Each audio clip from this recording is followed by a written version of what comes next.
দিই, শক্তিও আমি দিই, ফলটাও আমি দিই। এটা আমারই কৃপা। যে যা করতে ইচ্ছা করে,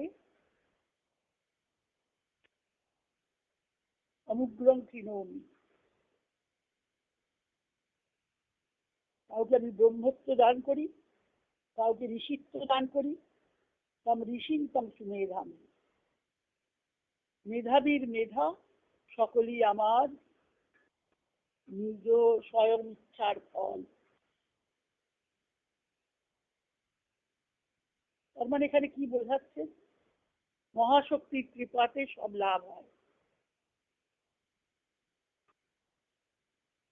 শৈশা প্রসন্না বরদা মৃণাং ভবতি মুক্তায়। চন্ডিকে ঋষি বলছেন,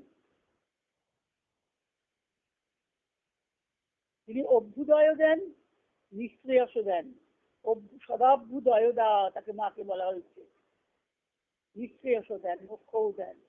অভ্যুদয় নিঃশ্রেয়স দুটি তার হাতের করামলক বট। হাতের তালুতে যিনি আমলকি নিয়ে যেমন দেয় সেরকম করতলের আমলকির মতো তার হাতের এটা তালুতে রয়েছে দান করা। তাকে তিনি ইচ্ছা করেন তাকেই তিনি দেন।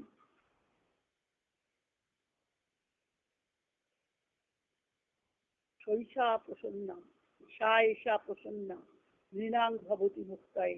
মানুষের মুক্তির জন্যে তিনি কৃপা করেন। তাই জন্য আমরা বলি না, প্রসীদ ভগবদ অম্ব, প্রসীদ ভক্ত বৎসলে, প্রসাদম কুরু মে দেবী, দুর্গে দেবী নমস্তুতে। দুর্গা পুজোর সময় বলি না, প্রসাদ চাই। প্রসাদ মানে এখানে আম কলা প্রসাদ নয়। তুমি প্রসন্ন হও, অপূর্বক শ্রদ্ধা। তুমি আমার প্রতি প্রসন্ন হও। প্রসন্ন হয়ে কি করবে তাহলে? তুমি আমাকে প্রসন্নতা দান করো।